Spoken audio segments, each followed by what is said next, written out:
Good evening gentleman. आज जो हमने कवर करना है, कल हमने करा था कि टाइप्स ऑफ प्रोनाउंस कौन से होते हैं, और उसमें हमने मेन प्रोनाउंस को कवर किया था, like personal pronouns, relative pronouns, reflexive pronouns, demonstrative pronouns. तो ये हमने सब कवर किया था लास्ट लेक्चर में।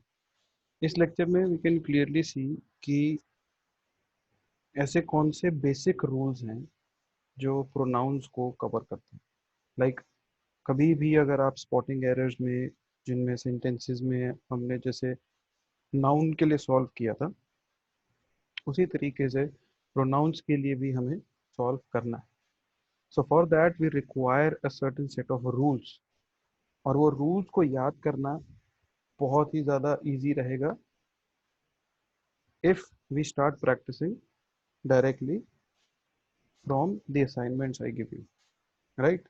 Now after this lecture I will also with this lecture I will also give one of the assignments that I have made, and try to solve that in the easiest way possible, right? Because you don't have to create a particular situation where you feel that you are uncomfortable in solving the errors, क्योंकि जो भी मैं cover कर रहा हूँ उसी पे based या कुछ एक दो चीज़ें नई होंगी उसमें जो मैं आपको एक्सप्लेन करूंगा, but you have to go through that assignment and you have to understand these rules. So for example, the first rule. Now pronouns को जब भी हम जैसे सब्जेक्ट की तरह यूज करते हैं, फॉर एग्जांपल जैसे हमने कल एक चार्ट पढ़ा था, उसमें हमने सब्जेक्टिव प्रोनाउन और ऑब्जेक्टिव प्रोनाउन और अपना पोजेसिव एडजेक्टिव, ये सारा कुछ हमने कवर किया था. तो उसी का एक रूल है कि अगर कभी भी प्रोनाउंस को सब्जेक्ट की तरह यूज किया जा रहा है तो उनको हम सब्जेक्टिव प्रोनाउन ही कहते हैं. और उसके एग्जाम्पल होते हैं जैसे आई, ही, वी, दे, हु. तो हु और whom वाला डिफरेंस भी कल हमने कवर किया था. जैसे हु और दैट का हमने कवर किया था, उसी तरीके से who is used in subjective manner. तो उसके लिए I have given a very simple example कि he did the work. That means उस बंदे ने काम किया है. So you have to learn the chart by heart. मैंने आपको बोला था you take a print out and then you stick it on a wall, right? So that आते जाते आप उसको पढ़ते रहो और आपके दिमाग में रहे. Now he is a subjective pronoun, right, and it is in second person. So ये आपको याद रहना चाहिए. First second person, first second third person in singular, then first second third person in plural. Also with that you have to learn whether it is a subjective pronoun, objective pronoun, possessive adjective or reflexive. उसी तरीके से second rule है which says कि for example अगर subject pronounce आपको दे रखे हैं, right, तो वो क्या करते हैं कि वो सब्जेक्ट को रीनेम कर देते हैं. जैसे फॉर एग्जाम्पल अगर वो फॉलो करते हैं किसको, वर्ब को, सो वी कैन सी कि subject pronouns are also used if they rename the subject. कि अगर सब्जेक्ट का वो नाम जो है वो चेंज करते हैं. जैसे मैंने आपको बताया था कि अगर हम किसी के लिए यूज करते हैं कि इसकी जगह अगर हमने इसको रख दिया ऑल्टरनेटिव पे, तो उसमें भी हमको सब्जेक्टिव प्रोनाउन यूज करना पड़ता है. So they will follow to be verbs like is, am, were, will. ये सारी क्या है, ये हेल्पिंग वर्ब्स होती हैं. तो कभी भी अगर ये वर्ब्स के साथ मैं यूज कर रहा हूं तब भी सब्जेक्टिव प्रोनाउन मुझे यूज करना पड़ता है. सो फॉर एग्जाम्पल अगर मैं बात करता हूँ कि सेंटेंस की, तो I can say it is she. इसी को मैं एक एक्सपैंड कर सकता हूँ कि it is we who are responsible for the downfall of the company.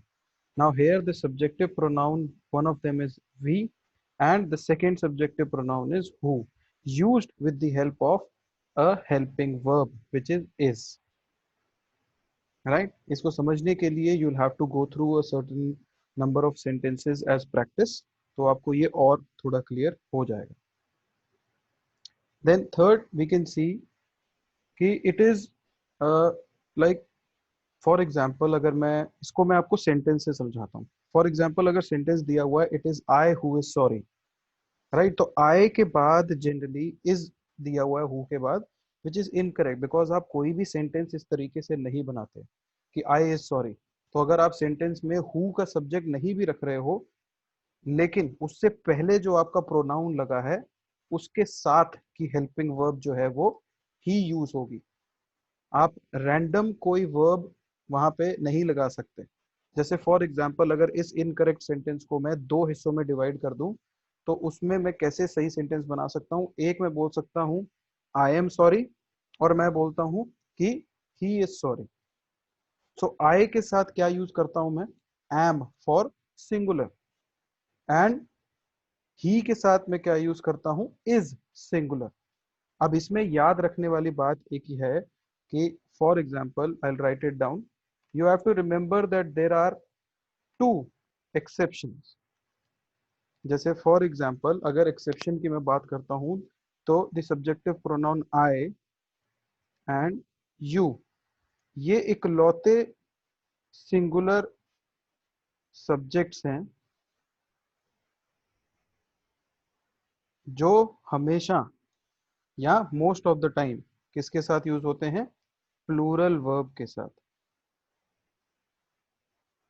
So for example अगर मैं आए तो एक न्यूट्रल सब्जेक्टिव प्रोनाउन है कि आई एम यूज होता है तो सिंगुलर, आई वॉज यूज होता है तो सिंगुलर। उसी तरीके से आई हैव यूज होता है तो हैज और हैव जो है, has is use for singular and have is use for plural. बाकी इसके अलावा यू इकलौता ऐसा सिंगुलर सब्जेक्ट है जो मैंने आपको कल चार्ट में भी दिखाया था कि उसका first person second person singular plural जो है वो सबके लिए सेम है। लाइक यू हैव वो प्लूरल ही रहेगा, यू हैव, एंड जैसे you were not you was. So for example अगर मैं यहाँ पे अलग से एक बता दूं कि जैसे प्रेजेंट टेंस में is singular, are is plural, then was is singular for past and were is plural। उसी तरीके से has is singular and have is plural। these are nothing but your helping verbs as well। इनको याद रखना बहुत ही ज्यादा आसान है। तो अब हम रूल पे आते हैं कि this rule surprises even the masters of language. This is something which is कि कई लोग इसको बोलते वक्त गलत कर देते हैं। जैसे फॉर एग्जाम्पल सिचुएशंस जहाँ पे हु लगा है, जैसे मैंने सेंटेंस में एग्जाम्पल में दिया है, तो उसमें आई यू शी वी कोई भी सब्जेक्टिव प्रोनाउन जो इससे पहले लगा है, राइट, उसी के अकॉर्डिंग वर्ब आएगी, not according to who. Right, जैसे अगर फॉर एग्जाम्पल नीचे दिया था it is I who is sorry, तो आई इज सॉरी कुछ मतलब नहीं होता, हु को अगर आप एक बारी के लिए भूल जाओ, so it will be according to I only। correct sentence क्या बनेगा, it is I who am sorry। so I am sorry is the correct way to do it।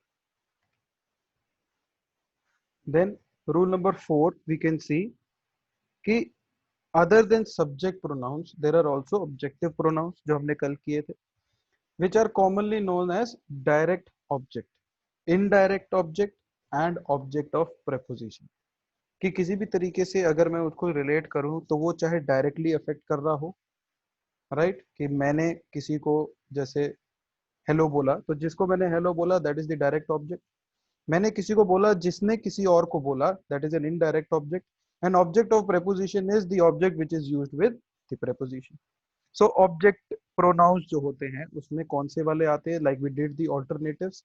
आई की जगह क्या होगा, मी, ही की जगह होगा हिम, हर की जगह होगा हर सेल्फ रिफ्लेक्सिव में, एंड देमसेल्व्स रिफ्लेक्सिव में। तो उसी तरीके से अगर मैं देखूं so I can see an example जिसमें Raman saw him. Now if Raman saw him इसका मतलब क्या है कि रमन ने उसको देखा, विच इज वेरी क्लियर। इसमें कोई भी हमें प्रॉब्लम नहीं है। इट इज कि रमन इज द सब्जेक्ट यहाँ पे, देखा saw is the verb, and him direct क्या है, ऑब्जेक्ट है, रिसीविंग एंड पे है। तो जो भी चीज रिसीविंग एंड पे होती है उसको मैं ऑब्जेक्ट की तरह यूज करता हूँ। सेकेंडली अगर मैं इसी में एक और एग्जांपल देखूं तो आई कैन से कि I told Rahul that she had blamed you and आई। तो मैं ये एक बारी सेंटेंस लिख रहा हूँ, ये थोड़ा कॉम्प्लिकेटेड है लेकिन इसमें अगर आपको समझ आ गया तो आप क्लियर हो जाएगा। I told Rahul that she had blamed you and I. अब ये सेंटेंस जो है this is incorrect. Only reason being, जो अभी हम सीख रहे थे कि एक होता है डायरेक्ट ऑब्जेक्ट, जैसे आई टोल्ड राहुल, तो मैंने राहुल को बताया, राहुल क्या बना, object, is the direct object. अब मैंने कंटिन्यूएशन में क्या यूज किया, that she had blamed you and I. अब इसमें एक सब्जेक्ट जो है वो ऐड हुआ है, so she is the secondary subject. उसी तरीके से यू कैन सी कि यहाँ पे वर्ब भी जो है वो चेंज हुई है, पहले में थी टोल्ड, अब यूज हुई है ब्लेम्ड। सो अब शी अगर सब्जेक्ट है, वर्ब है ब्लेम्ड, तो किसको ब्लेम किया है, यू एंड आई को। अब प्रॉब्लम क्या है कि आई जो है that is a subjective pronoun. इसका मतलब इसकी जगह मुझे क्या यूज करना पड़ेगा, me, which is an objective pronoun. So ये सेंटेंस करेक्ट फॉर्म में कैसे बनेगा कि I told Rahul that she had blamed you and me and not I. Is it clear? तो यहां तक अभी जो रूल्स हमने करे हैं, राइट, उसमें एक चीज बड़ी सिंपल है कि कहीं से भी अगर आपको आता है तो all you have to do is just find the subject which is the main subject, और अगर सेंटेंस कॉम्प्लिकेटेड है तो सेकेंडरी सब्जेक्ट अगर कोई है, then you have to find the main verb, जो मेन वर्ब उन दोनों को कनेक्ट कर रही है, और लास्टली आपका जो रिसीविंग एंड पे है विच इज द ऑब्जेक्ट, उसको आपने ढूंढना है, राइट। तो इसके अलावा अभी जो भी हम रूल्स करेंगे that we will do when we join for the class. So उसमें it should be very clear कि अगर मान लो फॉर एग्जांपल मैं आपको अभी जो पीडीएफ भेजूंगा उसमें मैंने एक 10 क्वेश्चन डिजाइन करें। अब वो 10 के 10 क्वेश्चन जो हैं वो सिर्फ और सिर्फ प्रोनाउंस पे बेस्ड। अब उन प्रोनाउंस पे बेस्ड जितने भी आपको रूल याद हैं जो हमने किए हैं, और जितने भी प्रोनाउंस का यूज याद है जो हमने किया था कल, उसके according you have to do the questions. And I am not expecting you to get all the answers correct. पक्का इतने काफी बच्चे होंगे जिनके काफी सारे गलत होंगे, लेकिन हमें याद क्या रखना है कि the more mistakes we make right now, right, उतना ही हम ज्यादा सीख पाएंगे। अगर आप गलती की गुंजाइश नहीं रखते तो आपके पास कुछ नया सीखने को नहीं रहेगा। So thing that you have to focus on is actually, अगर आप गलती हो भी रही है, it is something which is good for now. I am not saying जब आप प्लस टू में जाओगे तो मैं एक्सपेक्ट करूंगा कि आप छोटी चीजों में गलती करो, लेकिन अगर कोई नई चीज सीख रहे हो तो गलती करना एक तरीके से एडवांटेज भी हो सकता है, right. So with that I'll just send you the video as well as the assignment. Please solve it and we will discuss it in the next class. Right? Thank you and have a nice day.